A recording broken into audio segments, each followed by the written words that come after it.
Hello, welcome to Furious Driving, and it's another barn day because outside it started off bright and sunny. I was planning on doing something on the 200 VI, but it's kind of started doing something that looks a little bit like snow outside. It's that weird weather that's not quite snow, but it's not quite anything else either. So I thought, well, I've got a barn that's dry. Let's go to the barn, have a cup of coffee, look at the cars, change the batteries over on the Mini and investigate the battery some more on the Alpha, and then take a look at the sills on the 400. The reason I'm poking around with the 400 and the VI, and I've got so many other projects that need work on, is it's Pride of Longbridge coming up in about 2 weeks' time. And although I could take the Tomcat along, because I've never taken the Tomcat to Pride of Longbridge, it would be quite fun to take one of these two new projects along there because they're kind of new and fresh and exciting. So I've got like a 2-week deadline to get an MOT on either of them. This one needs that sill taken care of, and that's basically it. The 200 VI needs CV boots and new tyres and a brake caliper. So I thought I'd come over here because I've got a new product from Bulldog BDX. When I was up at the NEC, I was chatting away to the Bulldog guys. They've got this amazing product. If you haven't seen Bulldog BDX penetrating and releasing fluid, it's definitely worth investigating. But they've got a new product. It's an all-in-one primer and rust killer. So you just prepare the metal, get it clean, spray it with the stuff, and it kills the rust and then paints over it. So immediately you've got a clean and rust-proofed and painted surface in one hit. And those sill pinch welds seem to be the perfect thing to give that a try on, frankly. So since it's snowing outside and I'm here, let's have a crack.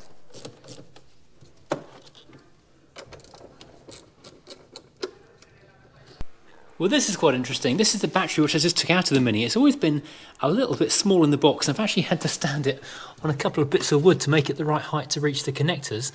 And well, guess what? This is the correct one for the car, and it's significantly bigger. I wonder if that'll help with that stuttering running thing it's had. Coffee down, tools down, battery connected. Got the permanent quick charge thing connected on there. Let's see if this car is now alive. Well, that sounds more positive. Oh, that sounds much happier. Neutral. Oh, that's a happier bunny. One down, one battery to go. Got a Mayo, which is utterly stone dead. I'm using blue gloves to isolate the car from the battery while it's charging. I contacted the seller on eBay, and they're a really highly rated battery seller. They're 5 stars, tens of thousands of 5-star ratings. And what she said was, not quite sure what's gone on there, sounds a bit weird being so new. Could I quickly try this before I come back to them? Which is a trick I've used previously. It's a bit jank, and I've copied it from Sam Crack, so you know it's dodgy. Where you hook up a second battery that's got some charge when the first battery is totally dead.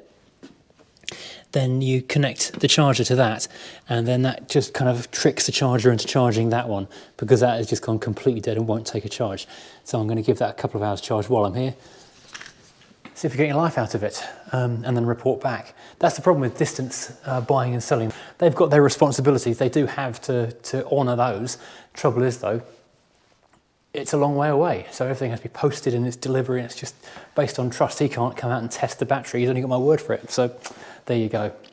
Now, I mentioned last time when I was jacking this car up to look underneath it, I don't like jacking on the pinch welds because I feel like I'm going to crush them. But you can get one of these things.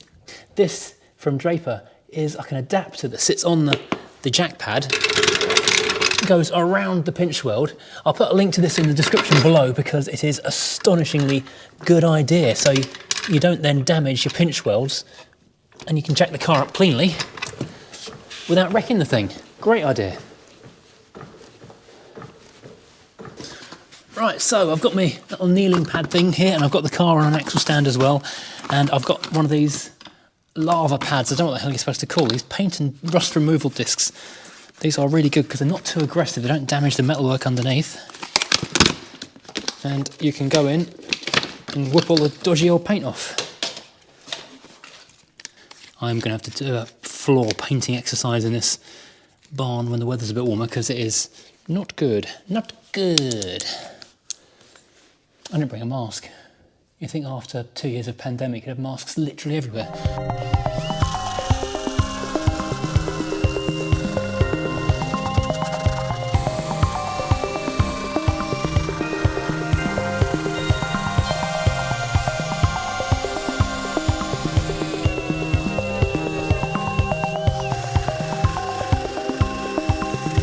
Well, good news. I found a hole. It's not massive, but it's definitely an MOT fail, and a solid metal on the back of it. I'm glad I found it here in the warm and dry rather than on the drive out and about somewhere in the cold, in the rain. Bother. This is a second cup of coffee problem. Well, this is interesting. So all down the entire length of it, it's pretty good metal with a bit of surface rust. I've taken the paint off this crusty area just here as well. This D20 thing with the grindy lava pumice is doing a pretty good job here. The only thing we've got a problem here to worry about, as I said a second ago, is this area here where it's gone pretty meh. So to maybe let in a bit of clean metal, get the proper grinder on it, grind back and cut a square out there.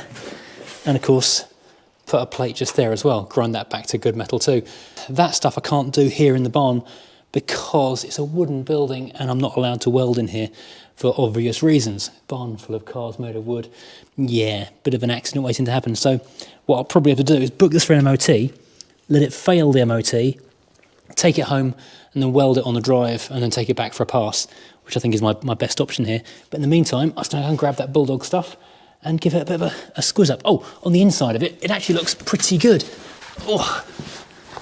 So yeah, apart from just down there, where it is also crusty on the inside a bit as well, the other side of it looks pretty decent. I'll just put some undersealing rust proof on that as well, but it didn't really need too much because that's surprising. It's just the outside that's gone funny. It says on the back of the can you need minimum room temperature of 10 degrees centigrade, and it was 3 when I came in earlier. It's a bit warmer inside, so I've set the heater up to give it a bit of oomph to the warmth to make it a bit less of a chilly thing, so hopefully this works a little bit better.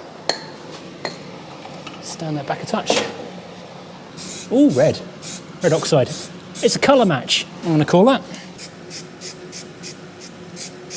Ordinarily, I'd be quite concerned about masking stuff and trying to make it look all neat and tidy, but as this is going to be completely repainted, not a big issue. Let's get underneath that as well, but I won't hold the camera for that because I can't do that many hands. Well, this side is much the same, but with the addition of moss, which is curious and fun. But let's battle in and see what we can find.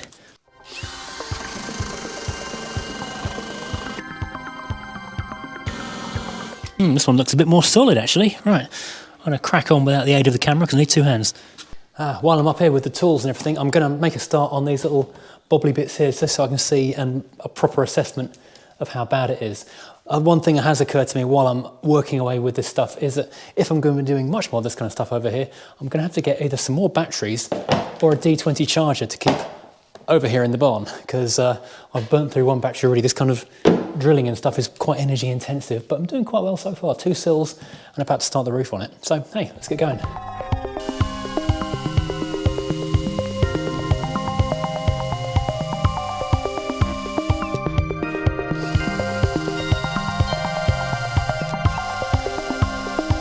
Okay, so looking at this trim's gonna have to come out, this trim's gonna have to come out, this top rail is gonna have to come out as well because I've got rust in the front edge of the roof as well. Not serious, but surface, and it needs treating, which means glass has got to come out too, but at least I can get this worst bit here rust proof for the time being, before it gets any worse.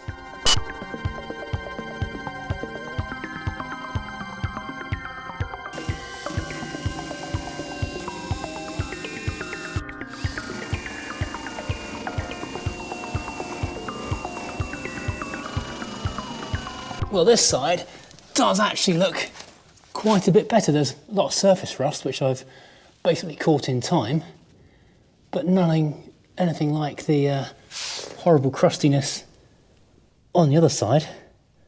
So I've got a bit lucky on the passenger side.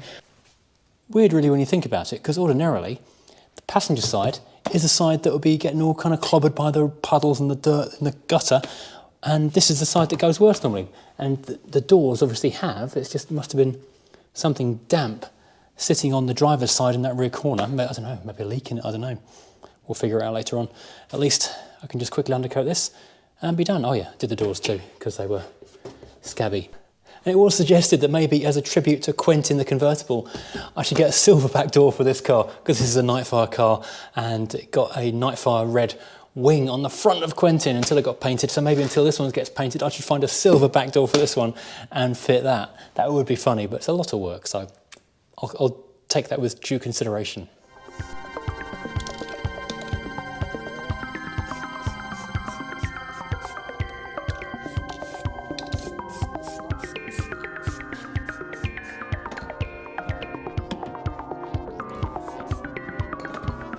Okay, so there we go. It's not major advances, but I have at least now put a stop to the creeping, insidious, rusting decay of this car. Well, that makes it sound a lot worse than it actually is, because all we've really got to do is take the windscreen out.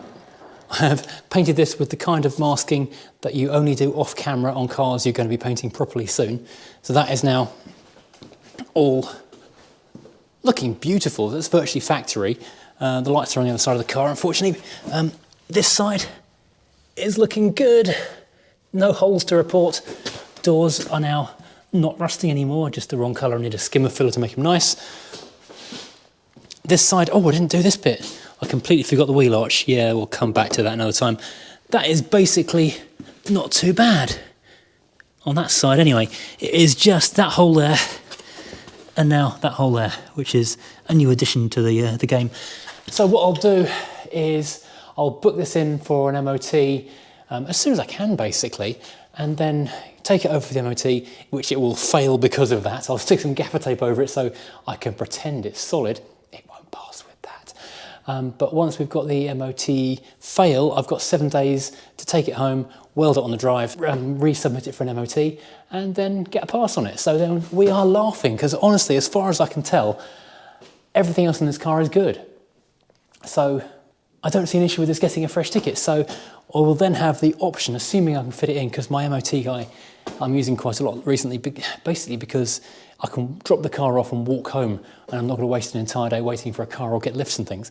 And he's a bit of an enthusiast as well, which is always nice. If you go to an MOT station where the guy there has got interesting cars himself and he appreciates the cars, I'm not saying you get an easier MOT, you get someone who's interested in the cars, which is always quite nice, not someone who's, oh yeah, some old piece of rubbish, let's go and see what we can fail it on.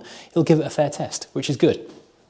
So anyway, that will give me the choice of this one or the Tomcat for Pride of Longbridge, and possibly even the VI if I can get out into the rain and do that one on the drive, because that one is still on the driveway. So yeah, that will have to be CV booted in the rain, which I'm not looking forward to. Anyway, if you want any of the tools I've used, then head to the link in the description below to the Amazon affiliate link. It's particularly useful, which I've not used before, but I will be using on every car ever from now on, is this pinch weld puck thing to adapt your trolley jack so it doesn't crush the pinch welds. I don't know why I'd not seen one before, but that is possibly the greatest invention ever.